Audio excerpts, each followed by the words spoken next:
Good evening. My name is Brian Leib. I'm the Executive Director of the Iranian Americans for Liberty. This evening, we are proud to be able to host Congressman Chip Roy from the Lone Star State of Texas. This is our 13th, not a virtual congressional meet and greet anymore. Now it's in person. Our first one in person. We're very excited to be hosting the Congressman tonight. Before we get started, I'd like to tell you a little bit more about our organization. The Iranian Americans for Liberty are a bipartisan group of Iranian Americans who are working together to strengthen and support U.S. foreign policy as it relates to Iran and to the Middle East to bring human rights, accountability, and democracy to the people of Iran. So please be advised, tonight's event is for educational purposes only, and all of our events in the future, when we start doing more in person, are free and open to the public for people to attend. So at this time, it's my pleasure to hand the event off to our moderator, Adele Nazarian. Adele, have a good conversation with the Congressman. Thanks so much. Welcome everyone to this evening's event. We're so honored to have Congressman Chip Roy with us. Before we get started with our Q&A, I'm just going to give a brief introduction about the Congressman, and I'd like to start off by reading a little bit about this evening's special guest. So Representative Chip Roy is a former federal prosecutor and a top advisor to many prominent Texas elected officials. He previously served as Chief of Staff to Senator Ted Cruz, Staff Director to Senator John Cornyn's leadership office, and was Senior Counsel to the Senate Judiciary Committee. In Texas, Roy was the first Assistant Attorney General under Ken Paxton and served as a senior advisor to then Governor Rick Perry. He serves on the Judiciary and Veterans Affairs Committees. Roy's district stretches from South Austin through the Hill Country to downtown San Antonio. It's a lot of fun territory you got covered there. The Congressman has spent numerous years outside of politics, including working as an investment banking analyst for Nations Bank, Capital Markets, a technology consultant, and as a counsel in the oil and gas industry. Think of Texas, think of gas and oil. The Congressman also served as the Vice President of Strategy for the Texas Public Policy Foundation. He brings a wealth of public and private sector experience to the House Republican Conference. He's a dedicated conservative with a track record to prove it. Roy is committed to restoring health care freedom, protecting our borders, defending the sanctity of human life, supporting the men and women of the military, reducing federal spending, and limiting government to promote freedom and opportunity for all Americans. Representative Roy, thank you so much for being with us this evening. And we'd like to turn it over to you for some brief remarks before we proceed with our Q&A. Well, first of all, it's great to be with you all. It's great to join all the people out there watching. A question I always have for groups that have liberty in their title, I'm a part of the House Freedom Caucus, and people look at you cross-eyed. I mean, you're in the House Freedom Caucus. I'm like, well, you realize it's a caucus of people dedicated to freedom, right? Just like Iranian Americans for Liberty, right? I mean, I assume some people look at members of that organization somewhat cross-eyed at times, but what more do you want to be for, right? I mean, and I think that's something that right now we have a important inflection point for the United States of America and for people around the world. Are we going to stand up and defend liberty? And so I'm glad to be here with a group that is similarly dedicated to that cause. Thank you so much. So we're going to jump right into the Q&A. You've been a staunch defender and a leader on the issue of immigration, staunch defender of legal immigration. You believe in a secure border and an orderly immigration system based on the American people's interests and values, not those special interests that we hear so much about in Washington's politicians. Can you just give our audience a little bit of an update on the current situation on the southern border, if you don't mind? Sure, yeah. I mean, I think this is a fairly common sense position, I believe, for any elected office holder. We have a duty to faithfully execute the laws of the United States, and in this case, to secure the border of the United States. One can be very pro-immigration and allowing individuals to come join us in this great country and the great American experiment, while recognizing the importance of sovereignty and the rule of law and security. And unfortunately, those get conflated. The current administration, for example, is completely AWOL in terms of their responsibility to secure the border of the United States. And the result is having tragic consequences, truly tragic consequences, for American citizens, for immigrants who seek to come here, who are getting abused by cartels. In July, we had 212,000 encounters. I use the word encounters because apprehensions is not an appropriate word. When you have a policy position that the current administration does, which is essentially putting asylum signs up at the Rio Grande River on trees and telling people, hey, come here and get processed, when you have essentially an entire unit being stood up in Border Patrol now that's purely for processing. So think about that. Border Patrol now has a unit being stood up to do processing. And then you see the result of that is 212,000 people who come across the river and then basically seek Border Patrol. So if you go to the river like I have, and you go meet with the immigrants who are coming across the river, and you talk to them in my broken but functional Spanish, and you see where they're from, Honduras and Guatemala and El Salvador, some from Mexico, and then from all over the world, then they're coming in and they're just seeking Border Patrol to get processed. The result is terrible for them. Little girls, boys too, getting abused by cartels, people getting sold into the sex trafficking trade, people getting put into stash houses, for example, in Houston, Texas. A young man that thought he'd paid the $4,000 to the cartels to go to pick grapes in California and ended up en route to a stash house in Houston. Thankfully, we intercepted him. But there were 9 immigrants in that car, crammed into it, being driven by an American citizen employee of the Cartel del Noreste, which operates out of Nuevo Laredo. This happens every day. It happens and affects my district, suburban America. If you're watching this and you think that the border situation is something far and remote, and it's those cartels, and I watched something about El Chapo on TV. This is in your community, and you got dangerous fentanyl pouring into your schools, your community, your kids. People overdosing from fentanyl because they take Xanax laced with fentanyl, or they smoke a joint laced with fentanyl. And that's happening every single day. 9,500 pounds of fentanyl have been intercepted in the last year. That is a massive increase over last year. In Texas alone, we caught 10 pounds with Texas DPS last year. We've had over 320 pounds collected this year by DPS. Why do I raise that stat? Because that's in our communities. That's in Texas. I'm not talking about right at the border. That's coming up into Texas. I could go through stat after stat, but basically I'll just leave you with the 7-year-old girl that I talked to, who I talked to at the Rio Grande, who was there by herself with no mom, no dad, no uncle, no aunt, no brother, no sister, and she'd just done the journey all by herself going through Mexico. We're allowing that to happen on our watch, the most powerful nation in the history of the world. That's incredibly sad statement of affairs, and this administration is doing it purposely. Wow, thank you. Speaking of law enforcement, I wanted to now ask you about the Defund the Police movement, which has been gaining a tremendous amount of speed, and traction throughout our country. What do you think about this movement, and do you stand with our men and women in uniform? Yeah, the effort to defund police is one of the most asinine and ridiculous policy choices and movements that I've ever seen in my life. And you're seeing how bad it is and how stupid it is that you're seeing almost immediate reversals of it, right? Mm-hmm. Austin, Texas. I mean, believe it or not, right there in the heart of Texas, they voted to defund the police by $150 million last year in the height of all of the sort of unrest last summer. What is the result of that? Massive increase in murders, massive increase in crimes, a reduction in the number of people that we now have in the force from about 1,900 to about 1,600. So now we're having fewer DUIs being caught. Now we don't have people out on gang patrols because we've got police that were supposed to be doing that now just have to do regular beat work. We have fewer people being able to answer 911 calls. Now people are suddenly going around, Democrats included, going, maybe this wasn't such a good idea. Mm-hmm. Fortunately, we were able to pass a new camping ordinance ban in May with significant Democrat support because people want their communities to be safe. And they're starting to realize that these outrageous leftist city councils in San Francisco, Austin, and otherwise are endangering our communities. And so I think we ought to be very cautious about where we stand right now in terms of our overall safety in the community with this effort against police. Fortunately, the American people have been pushing back. But we got to remember that one of the things that we take for granted in this country is the rule of law and the safety that we have in our country. And when you start pushing back on the men and women in blue who are standing on that thin blue line, I'm not saying we don't hold them accountable. Absolutely. They support body cameras. I believe very much, like as a lawyer, in due process rights. I'm a believer in liberty. Have a lot of libertarian values about making sure the government doesn't step in and arrest you for no reason. I was explaining to my son 2 nights ago, we were driving around because he's studying the Bill of Rights in school, so he wanted a little lesson about that. So I walked him through the Constitution being adopted and then the Bill of Rights and I explained why.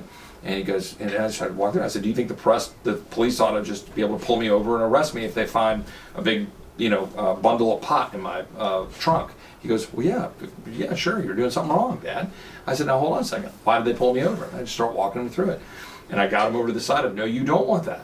You don't want the police to be able to pull you over for any reason. We believe in liberty, but we also believe in security and the rule of law. And we need to stand with our men and women in blue. Yeah, beautifully stated. And you put a figure out there where there was a 300 person decrease. Reduction, right? That's significant. It may not seem like that, but it actually is. And so thank you for pointing that out. Yeah, well, it reduced our police levels down to levels that I think were 2008 levels. And now they're, in fact, by the time we get through this next year, we're going to basically be at 1999 levels while Austin's population has been exploding. It's insane. Doesn't add up. Hopefully we're pushing back in the right direction. And also with all the immigration, right? Everyone's leaving California. Yeah, no, that's right. Well, we got a lot of people moving in. Although, side note on that, we've got a lot of people who moved to Texas seeking freedom. And so while some of those Californians bring their leftist values, there's a lot who moved there seeking refuge from California and the state of Washington and otherwise. So you're welcome to come to Texas if you believe in liberty. If you live in Texas and you don't believe in liberty, feel free to leave. So. Beautifully put. Yeah. Thank you so much. We agree with you. Law enforcement is an absolute non-negotiable. And we thank you for being such an outspoken advocate for our men and women in uniform in law enforcement. I want to switch over now to a little bit of foreign policy. Yeah. As you know, the Islamic Republic of Iran, they're constantly, chanting death to America, death to Israel. Ever since they came to power during the Islamic Revolution of 1979. I just want to say with the recent sham elections that have happened with Ebrahim Raisi, who's known as the Butcher, he was well accounted for having a leading role in the mass executions. So many Iranians, everyday people. 88 or 80, somewhere back then, yeah. Precisely. Yeah. And so, just want to say he's definitely a hardliner, and want to ask you, what's your message to the new president of Iran? Well, first of all, that we stand with the people of Iran who seek liberty and don't want to have the authoritarian rule under sham elections that they're now having to experience. The United States of America, notwithstanding our I think recent failed exit from Afghanistan, which is unfortunate, and I'm happy to talk about that more, but that the people of this country are resolved to stand up against the evil that is perpetrated by the current Iranian regime, and we stand shoulder to shoulder with our friends in Israel. But any of those that want to embrace liberal democratic values and making sure that people's freedoms are being respected, and that my message would be pretty simple. There's a whole other generation of Americans coming up, I'd say some of us that grew up during the Reagan years, that aren't going to do what the current president is doing.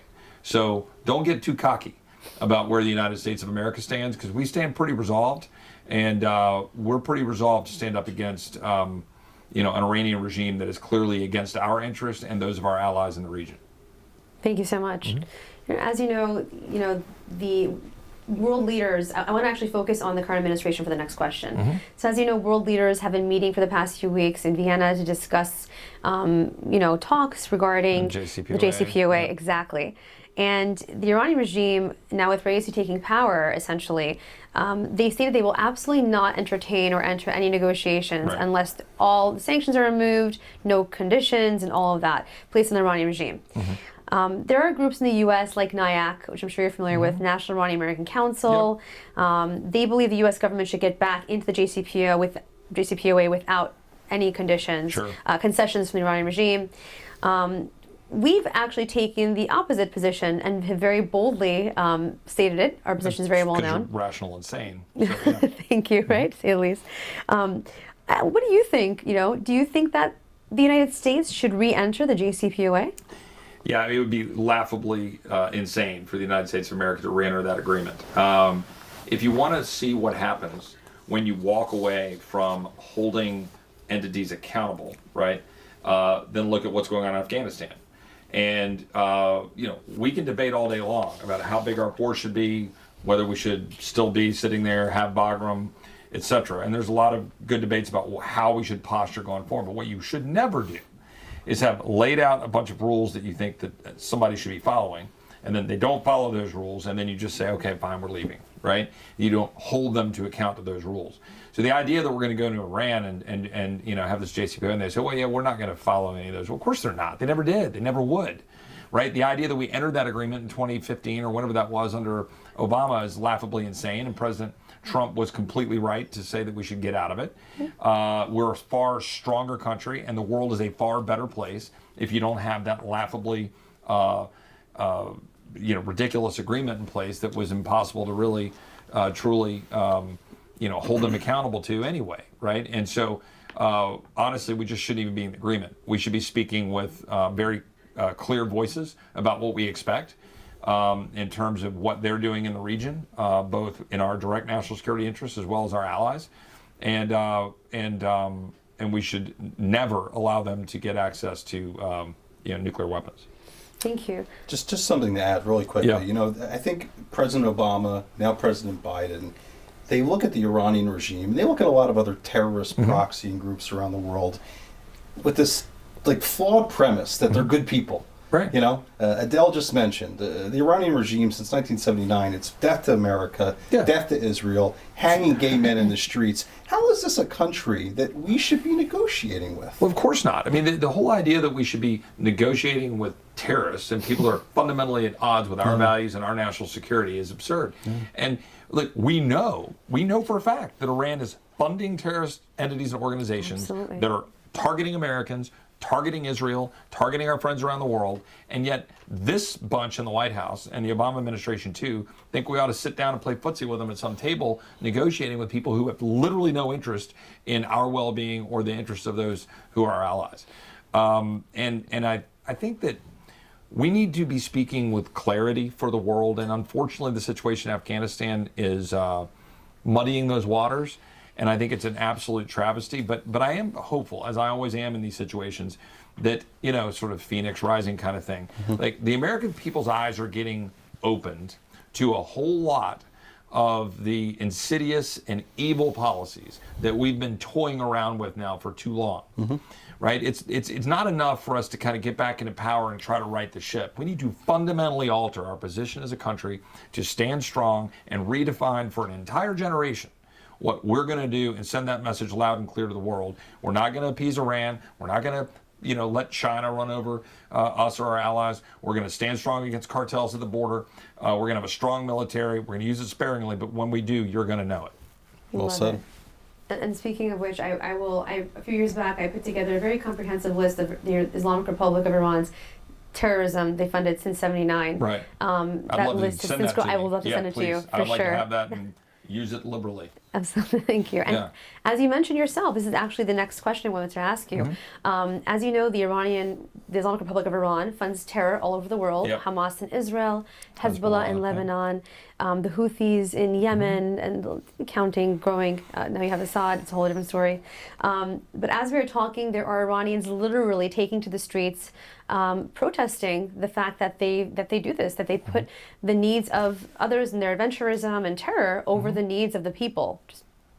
And so the people of Iran are sick and tired, honestly, and they don't want to see their government accessing these terrorists while they don't even have access to running water or electricity. Do you stand with the Iranian people who are rising up against their regime? Yeah, I mean, as I said before, I think in answer one of the other questions that not only do I, but more importantly, because I'm just 1/435th of 1/2 of 1/3 of the federal government, right? So I'm a relatively small amount of power. But what I do have is a voice, and what I do have is, I think, a belief that aligns with the vast majority of the American people, that they want to stand with freedom seekers, they want to stand against authoritarians and tyrants. They want to do so in a direct connection to their own national security. We owe it as a Congress, in my belief system, to be very clear about how we're engaging overseas, how we have an authorization of force in place. I think Congress has been remiss. I think we have failed to update and make clear to the world what our authorization of force should be, right? We're coming up on 20 years of having an authorization of force in place in reaction to 9/11, right? It was October, I think, 7th of 2001. I think one of the reasons that this current administration was kind of able to run amok the way they've done in Afghanistan is that Congress didn't speak with clarity. We shouldn't have just for 20 years said, okay, here's some more money. Yeah, keep going, doing whatever you're doing. Yeah, go fight some terrorists. And then, okay, Trump will take out Soleimani. Great, I agree with that. Good, we should do that. But then over here, we're appeasing terrorists and, we should be clear as a Congress, right? That here's what our military is going to do, and here's how we're going to do it, and here's how we're going to stand with the people around the world that share our values. And that may not mean military engagement, but it may mean very loud voice and support and sanctions and holding the line and not playing footsie with things like the Jcpoa. There are a lot of things we can deploy. And let me just add to that. You said Yep. you're only one voice. Yep. But I've got to tell you, Congressman, that one voice, when it gets, and Adele can attest this, when that one voice gets to the people of Iran, and they see members like yourself and members like Claudia Tenney Yep. and Yvette Harrell speaking out against this regime, Yep. it gives them hope. Good. It gives them a reason to keep going. So please, I know it's only just one voice, Yep. but keep using your voice because it's getting through to people and it is making a difference. Well, good. Well, let me reiterate the point that I made before, that this current administration is not the end of Americans' engagement around the world. This is the beginning, I believe, of a new generation of Americans who will take the mantle and will be standing strong with the people around this world to make sure that the world knows our position when it comes to the Iranian regime. Absolutely. Thank you for saying that. The world looks to us. So awesome. A few weeks ago, the Iranian regime sanctioned a terrorist attack on a commercial shipping vessel called Mercer Street on international waters. Yeah. This isn't the first time, nor will it be the last, that the Iranian regime has, attacked commercial vessels. And, President Biden to this day has really been silent on this issue. We believe that he has really not only he's actually emboldened, if anything, the regime, and allowed them to feel like they can continue and expand their attacks on America's allies and the West, which they perceive as being the enemy, of course. America and our president is projecting weakness, not strength. Do you have a message for President Biden regarding this? Yeah, first of all, I think that President Biden, first of all, I pray that he's healthy and well. I have some concerns about that. But at the end of the day, what the president needs to do is remember that as commander-in-chief, he has an obligation under the Constitution of the United States to faithfully execute the laws of the United States, but also to defend our interests at home and abroad. And he is failing us in that regard right now. And that's a very serious statement. And I think that the president needs to know that. I think the president needs to the extent he is able, get out from the bubble of some advisors that are basically beholden to the radical left of his party, and remember that he has a country to lead and people around the world to inspire by taking decisive action and taking decisive positions, not pretending that you're in some, study group in a, Ivy League college playing around with a bunch of leftists talking about what policies might work in the world, right? This is the real world and people's lives depend on it.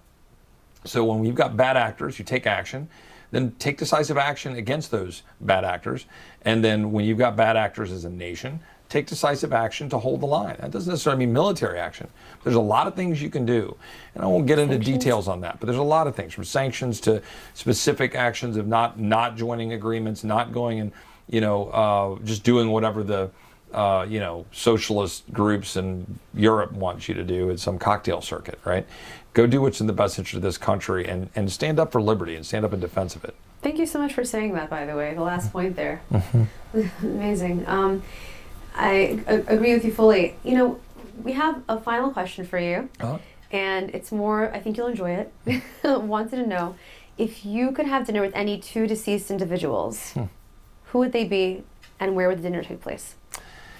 Wow, that's a great question. It's one of those questions you do with road trips with your family and stuff. That question probably changes on. I know. That question, my answer might change day to day depending on what I'm thinking. But probably one consistent would be Thomas Jefferson, and that's a dropkick answer for a guy who went to the University of Virginia and has a lot of life experiences built around our founding, and lived in Richmond, Virginia, and so forth. But I would very much love to pick Jefferson's brain. Not always probably in agreement, right? I think I would have actually disagreed with Jefferson quite a bit on a number of different fronts, right? And I probably had a lot more in line with Henry and Adams, Sam Adams, and some of those. But Jefferson, was obviously very thoughtful, and he's a Virginian, and I went to UVA, so that would be great. And so I'd probably do it, the dinner, in either the rotunda of the University of Virginia or Monticello. I think those would be either of those two places would be great. There's the first dinner at the University of Virginia in the Dome Room there at the center of the grounds was between Jefferson and Lafayette. And Marquis De Lafayette. It's a great, exactly, Marquis De Lafayette. And that was the first, they dined in the rotunda as it was being finished, constructed in Jefferson's final days there in the early 1820s. And I guess the second person that I'd say have join us, I think it would be interesting to have the Apostle Paul join that conversation, because Jefferson was a deist with a whole lot of skepticism. And I think having a guy like Paul, who went out and sort of fought that fight in the book of Acts, and going out and, staring down the Romans and carrying out his, Christian viewpoint to the Roman community, talking to a guy like Jefferson in a place like that, I think would be a fun conversation to be a part of. I gotta tell you, I love that answer. That's the first time that we've heard either of those amazing, historical, it's not historical, real, life heroes being brought up. Yeah. And I love that you brought up Marquis de Lafayette, by the way, because I'm sure you know this. He's the only non-American that has his statue erected in the Capitol Rotunda, and he was French, and he fought with us He did. For freedom against the British, and so He got it. Exactly. And so it's amazing as a standing testament to our friendship and bond with the French. And today, more than ever before, right? It's so important to have our European allies to really, really fight alongside us against. Well, I would say this, and I presume we're kind of winding down a little bit because of the nature of that last question, but I would just say this in closing. I'm watching freedom seekers starting to bubble up around the world in ways that gives me a lot of hope and encouragement. You watch what's happening in Australia this week in response to the lockdowns that are COVID related. You watch what's happening in France for the same thing, where you're not allowed to go to the store without showing a vaccine passport, and cracking down. You got a bunch of the French citizens saying, "What, this, enough." And today in London. Today in London, you're seeing a lot of that. I mean, frankly, I kind of want to say to Americans, like, where are you guys? I mean, you're kind of lagging a little bit on the pushback, but that's not true. We've had a bunch of Americans, but there's a lot of people that are saying enough, right? And these are people that are, fine, vaccinate my parents, or they're older, whatever, between you and your doctor, but just want freedom. Right? They don't want the government to be stepping in and tell them how to live their life, and that is a message that is universal. It is for people all around the world. You know why? Because it came from our Creator, having the ability to live according to the dictates of our conscience, to live freely with those inalienable rights. And I think there's a hunger for that around the world, and obviously there's a hunger for that among the people of Iran, because they've experienced authoritarian, totalitarian regime in ways that Americans haven't. But frankly, the people who come to the United States from places like that, or Eastern Europe, or those that have experienced that, and they're the ones who really fight for freedom. Absolutely. They really are. And so to those people around the world, I think that movement is as strong as it's ever been. We've just got to give voice to it. Thank you so much, Congressman. We've reached our time limit for today's conversation. Before we close, I just wanted to ask you if you could, all the wonderful, strong points that you've made, could you just send a message? What do you want to say to the Iranian Americans who are tuning in today, here in America, abroad, and many actually viewers in Iran itself? What's your message to the people? That the founding principles of this country, to which many of them look and understand the greatness of those founding principles, and even if they don't understand the history and don't know all of the details of our founding, they do understand liberty, and they want it. And that is a powerful, powerful thing. And the human being seeking liberty, there's very little that can stand in the way of that individual if they're going to join together and fight for that liberty. So do it. I have the chills. That was very powerful remarks. Thank you so much again. And Again, this was Congressman Chip Roy of Texas. The Iranian Americans for Liberty thanks everyone for joining us this evening. Again, I am your host, Adele Nazarian, and I wish you a wonderful evening. Until next time.